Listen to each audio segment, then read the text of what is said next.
नमस्कार सभी साथियों को। मैं ललित कला प्रवक्ताओं के लिए, टीजीटीज़ के लिए, आर्ट इंस्ट्रक्टर्स के लिए आज एक ऐसा मुद्दा, ऐसा विषय लेकर आई हूँ। जानते सब हैं,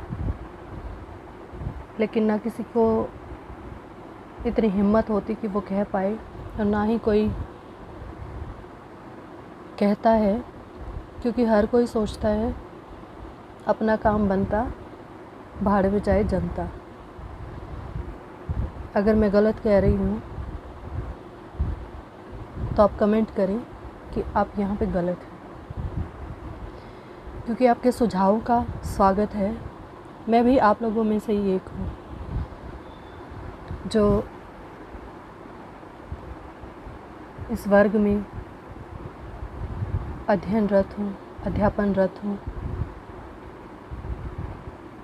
जिस तरह की समस्याएं हमें विद्यालय में आ रही हैं, या अब हाल ही की अगर बात करें तो शिक्षा विभाग की तरफ से ट्रांसफ़र ड्राइव में जिस तरह की समस्याएं आ रही हैं, तो पहले तो मैं एक स्थिति आप लोगों के सामने क्लियर करना चाहती हूँ जो हर किसी के जहन में है, लेकिन कोई बोल नहीं रहा। महंगी डिग्रियां करी हैं आपने, पता नहीं किस किस विश्वविद्यालय से जाके। बहुत सारे बच्चे ऐसे हैं जो हॉस्टल में रह के पढ़ाई करके आए हैं। बहुत सारे बच्चे ऐसे हैं जिन्होंने पढ़ाई के साथ साथ नौकरी भी की है। बहुत सारे बच्चे ऐसे हैं जिनके घर के हालात ऐसे नहीं थे कि वो उनको इतनी महंगी शिक्षा, क्योंकि प्रायोगिक विषय, प्रैक्टिकल सब्जेक्ट हम सबको पता है कि बहुत महंगा होता है। कलर्स लेके आना, ब्रश लेके आना, तो ये सारी चीज़ें इतनी आसान नहीं है। लेकिन फिर भी माता पिता ने हमारी इतनी हेल्प करके, इतनी सहायता करके हमें महंगे विद्यालयों, विश्वविद्यालयों, महाविद्यालयों से पढ़ा के सिर्फ एक ऐसी इसी उम्मीद में कि भविष्य अच्छा बन जाए। अब भविष्य भी अच्छा बन गया, हम सब प्रवक्ता भी हो गए, लेकिन क्या यही दिन देखने के लिए आप लोगों ने ये डिग्रियां की थी? मुझे नहीं लगता कि जो भी इस विभाग में है, ललित कला के प्रोफेशन में जो भी सरकारी नौकरी पे हैं, उन्होंने एक बार भी ये सोच के डिग्री की होगी कि चलो मौज मस्ती में डिग्री कर लेते हैं, इसका हमें कुछ आगे फ़ायदा नहीं लेना डिग्री का। हर किसी ने यही सोच के किया होगा कि भविष्य बन जाएगा, इस क्षेत्र में जाके हम बच्चों को पढ़ाएंगे, बच्चों को सिखाएंगे। मौज मस्ती में तो किसी ने नहीं करी होगी। मेरे कई सारे साथी ऐसे भी हैं जो बेचारे अदर स्टेट से डिग्रियां खरीद के लाए हैं, वो भी इस विभाग में कार्यरत हैं।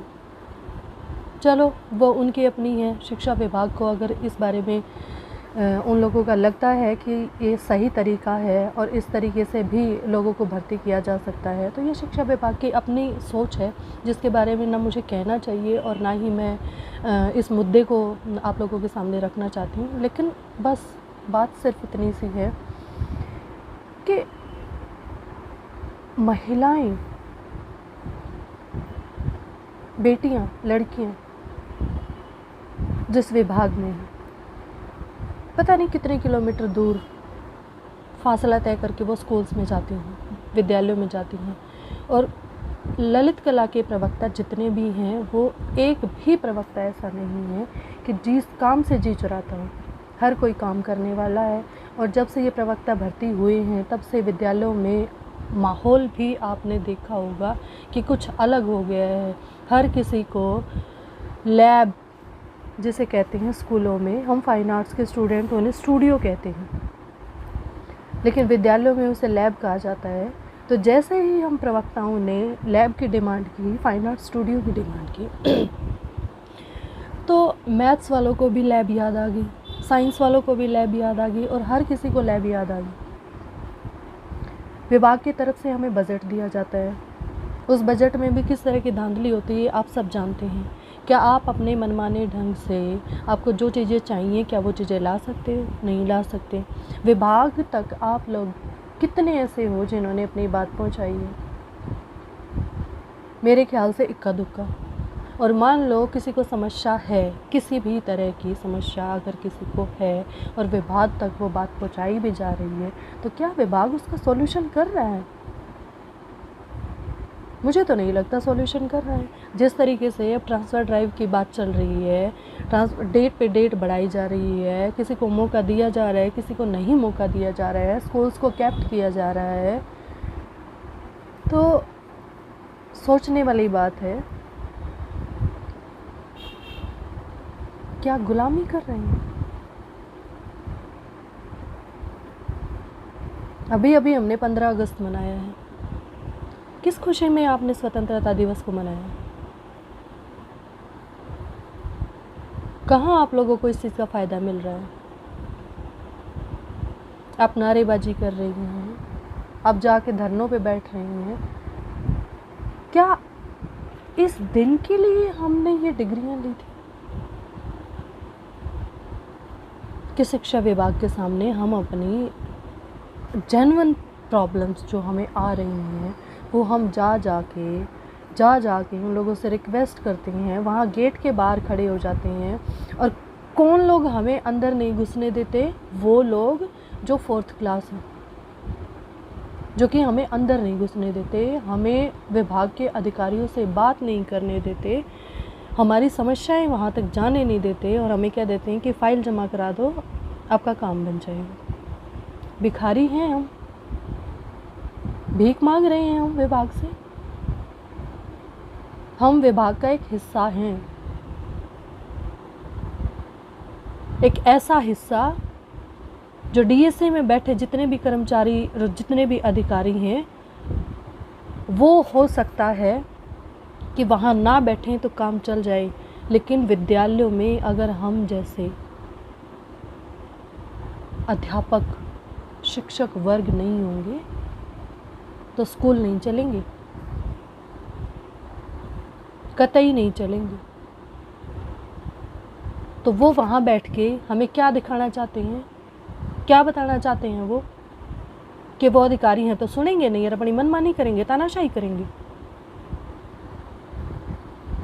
हमें पता है हमारे माँ बाप ने किस तरीके से पैसे कमा कमा के अपना पेट काट काट के हमारी पढ़ाई के ऊपर लगाया है।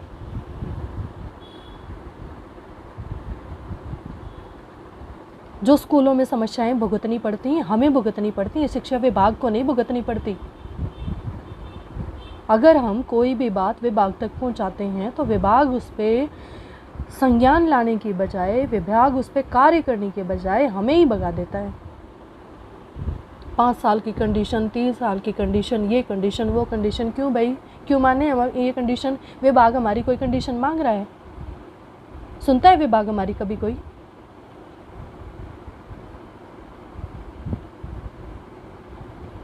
कोई भी अध्यापक अगर डीएससी उसको काम है तो वो छुट्टी लेके जाता है। विभाग कौन सा उसको छुट्टी देता है? अब जा भाई, ये छुट्टी तुम्हारी फ्री। या तो वो अपनी ईएल लेता है, या वो अपनी सीएल लेता है, या कोई भी छुट्टी लेके जाता है। विभाग की तरफ से कब ये है कि अगर वो अपनी समस्या लेकर भी डीएससी जाता है तो कौन सी छुट्टी में काउंट करोगे उसको? ठीक है, आपने कह दिया छुट्टियां आपका अधिकार नहीं है, विभाग को ठीक लगेगा विभाग देगा। तो ये बता दो ना, एक अध्यापक का अधिकार क्या है?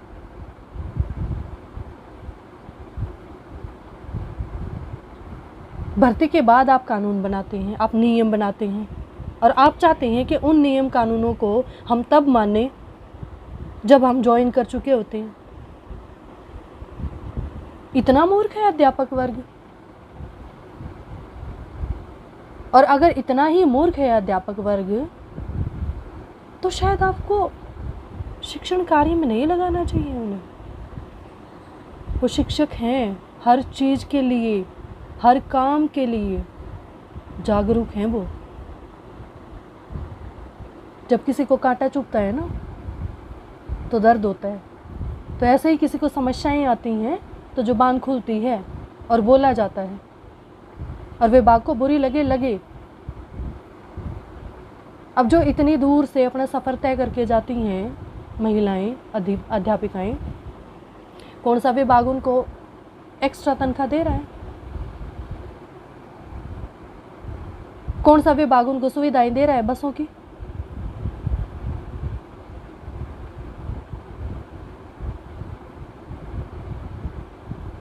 तो विभाग से इतना ही अनुरोध है, छुट्टियां ले के परेशान हो चुके हैं, विभाग के चक्कर काट के परेशान हो चुके हैं।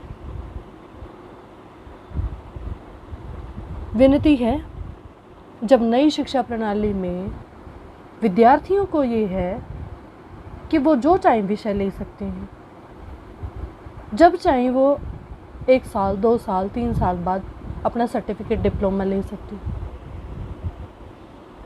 जब बड़े लेवल पे इस बात पे विचार मंथन किया गया है कि 3-3 4-4 साल तक एक बच्चे को किसी एक कोर्स में बांध के ना रखा जाए, तो डीएससी की समझ में नहीं आ रहा कि समस्याएं सबको होती हैं।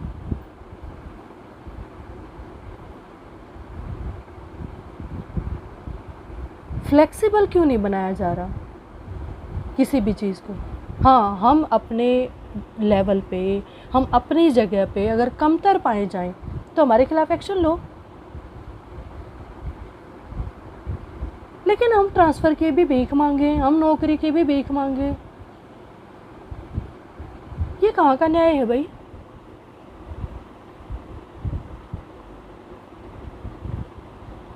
कहाँ का न्याय है ये? अगर किसी के पास इस बात का जवाब हो तो प्लीज़ मुझे इस बात का जवाब दे दें। धन्यवाद।